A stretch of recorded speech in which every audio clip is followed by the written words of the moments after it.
Good morning and welcome to America's Home Cooking. This is part 2 of the Durum Sunflower Bread with soy. My bread is, this is fully activated now. As you can see, the yeast is really grown. It's got a hard crust on it. Don't worry about it. You're just going to stir it back in. It will not affect the bread or anything else. That's why when you use the fast-acting or the yeast that you know as today, we need a cup of milk added into this. That's why you have to sit there and be very careful that you oil it, because that kind of yeast will dry up and when you oil it. But this one you don't have to. It works very nicely this way.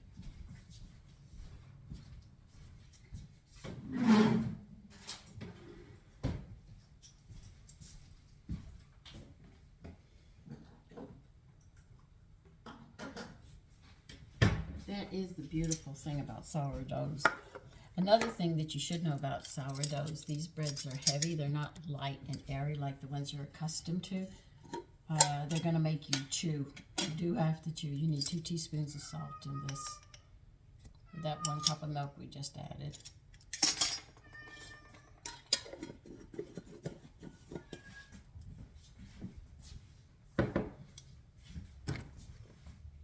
You need 1 cup of raw sunflower seeds.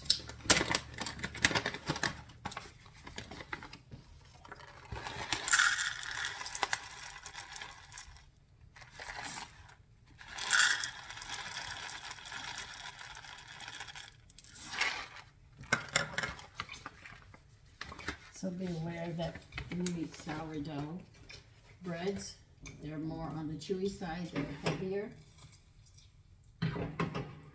They also make sure you get everything you need. And if you're unaccustomed to it, you might find yourself with a slight problem of the trots because it's new to your body.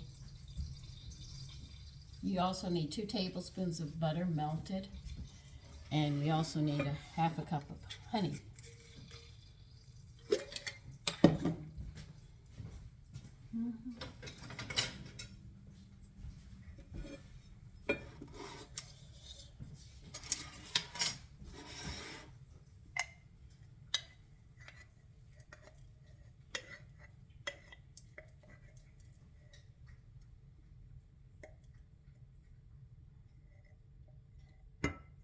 Now you'll notice that your honey, if you don't use it by a certain time, it goes bad. Well, it crystallizes. It doesn't go bad. It crystallizes.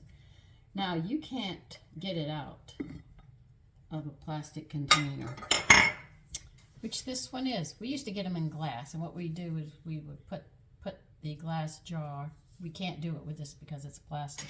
So we take the glass jar and we put some water in a pan and put this into the water and slowly simmer that water, and it would melt our honey back into its natural state. But now if you don't use it by a time, it crystallizes up and you have to throw it out.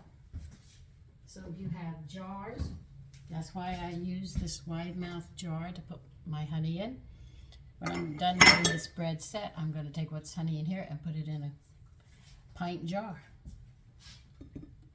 Now you need a half a cup of honey.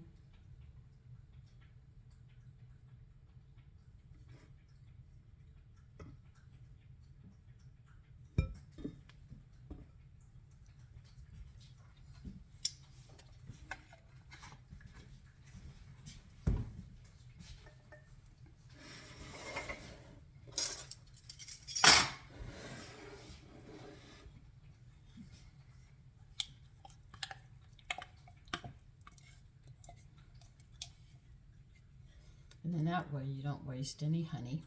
And the whole thing is not to waste any more food than we have to. And honey is good for you. It's got hormones in it and everything else.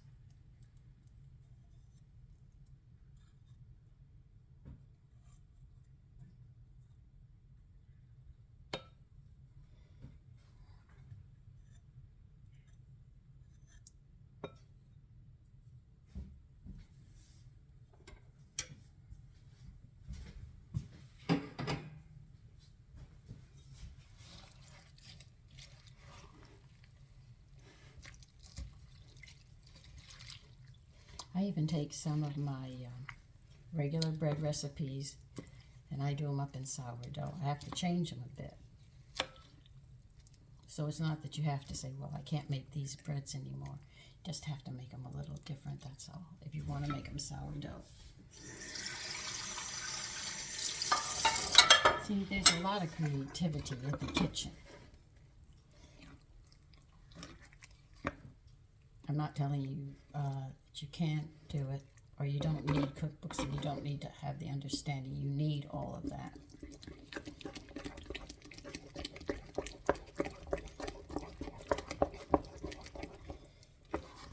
I'm just getting the honey mixed into this before I add the flour. Now you know that flour mixture we made? That's what we're going to be using for this. And instead of making loaves this time, I am going to make them in a French bread, which is the long loaves.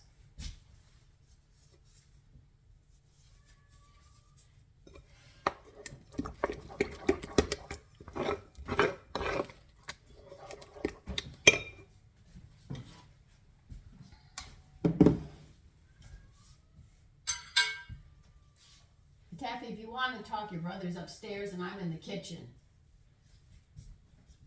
My cat is really carrying on again. If you must know, my cat thinks I'm just standing here talking to myself, not realizing that the video is showing you how to cook and that you can hear it. So he thinks, I guess he thinks this is what humans do. We go around walking and talking to ourselves and we don't talk to other people.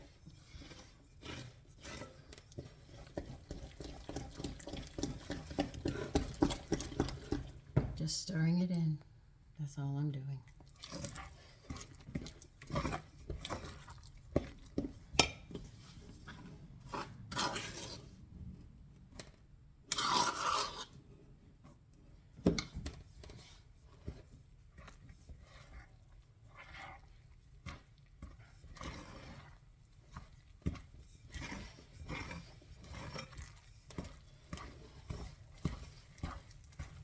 You know, I don't even remember my grandparents even having dentures either. They had their teeth. And today they say to get old, you got to get rid of, you know, your teeth. Now they give you dentures. I might have to add more flour to this.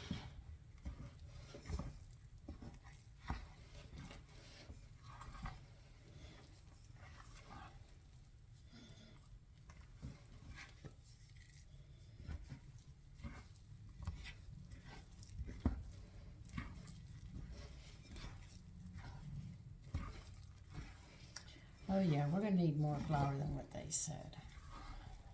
But I'll use all-purpose at this point, because I cannot knead this. And they want me to knead this? But if I have to pour it like this, you can bet I'm going to have to make loaves out of it instead of French bread. Went too stiff. Huh? You gave me the wrong amount of flour. I'm missing a good cup.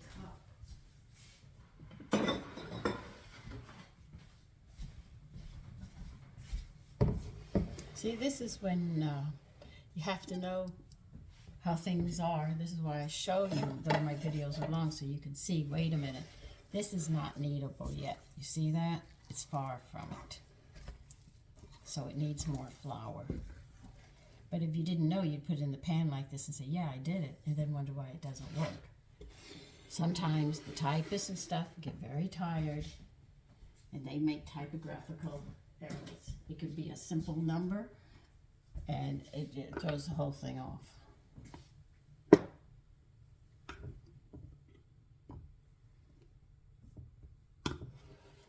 That's why I don't blame the cookbooks. Like, I'm still working on one recipe and I said, I got to figure this out. I'm going to do it my way. Because I'm just tired of it not working. Well, you thought it worked. It didn't work.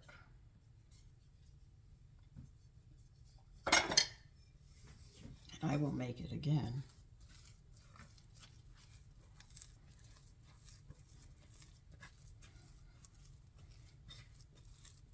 see, this is not kneadable.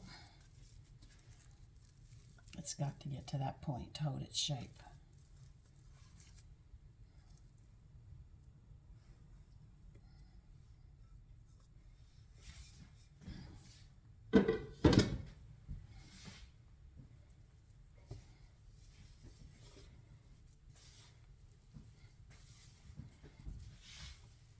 Now, because this is a heavy loaf,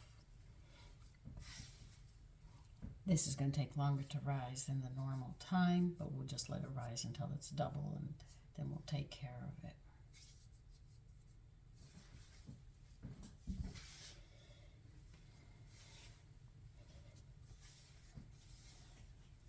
Now, if you're using a loaf pan, I would strongly recommend loaf pans. Please sit there and grease them.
I found a paella that I'm going to make next week. I'll be telling you about it.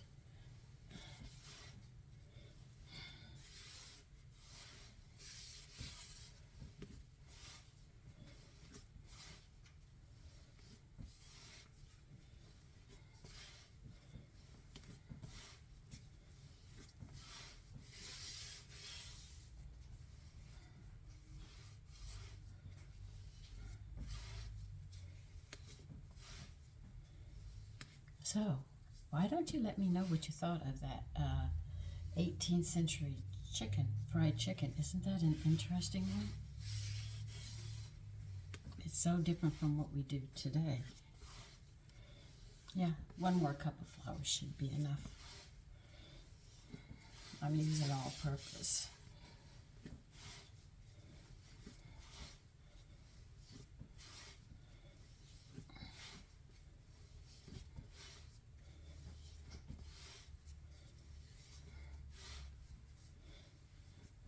As big as this is, I would tell you to use if you're making loaves, it'd be 1.5 pan. That's a 9x5. So use 9x5 loaf pans for this bread. Because when you cut it in half, that's a lot. So I think a 9x5 is the proper size you need for this.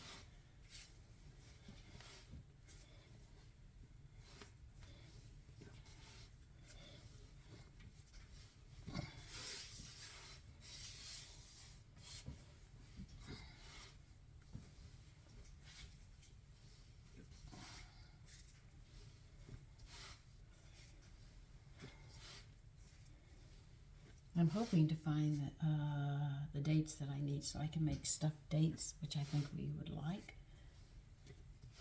And that will be in my Roman cookbook.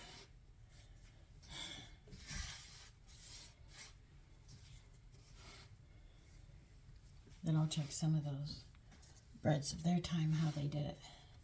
I know they would use wild yeast, so would be sourdough. We call them sourdough cultures now. Oh. Yeah, see how it's taken form now? That's why you know you got the right amount.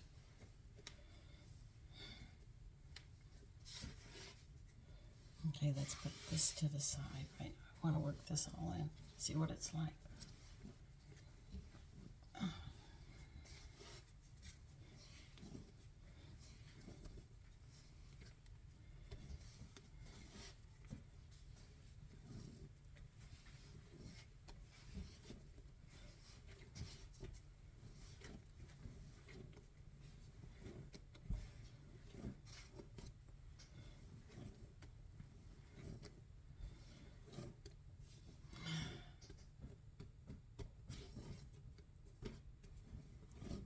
and just see how it acts on the counter.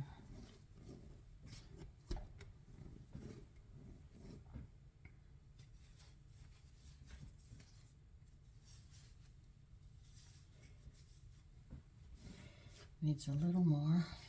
Put it back here. This is how I test it.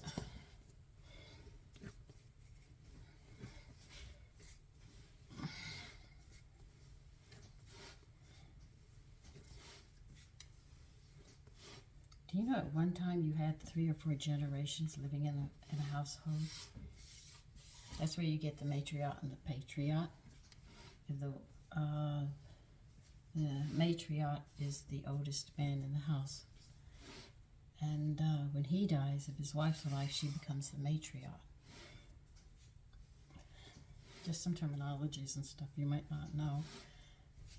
And everybody in the house had a job to do. That's why you saw those big estates and stuff. They had it.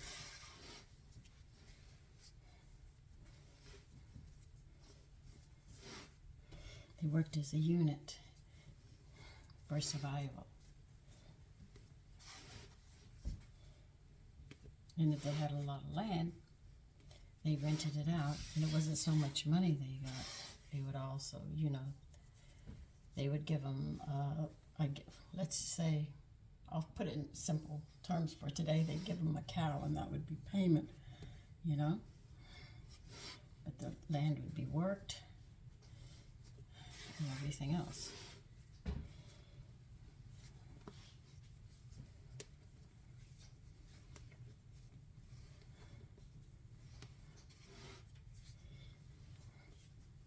Oh God, this bread is a heavy bread. I'm feeling this one. This one's fighting me back.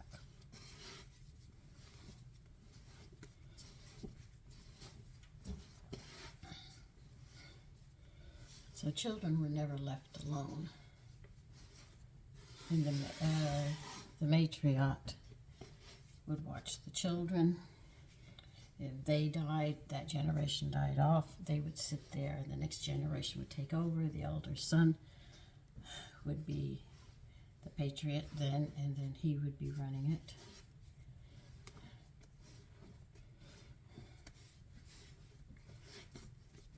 There's a whole chain of command, so children were never left alone. They always had family around.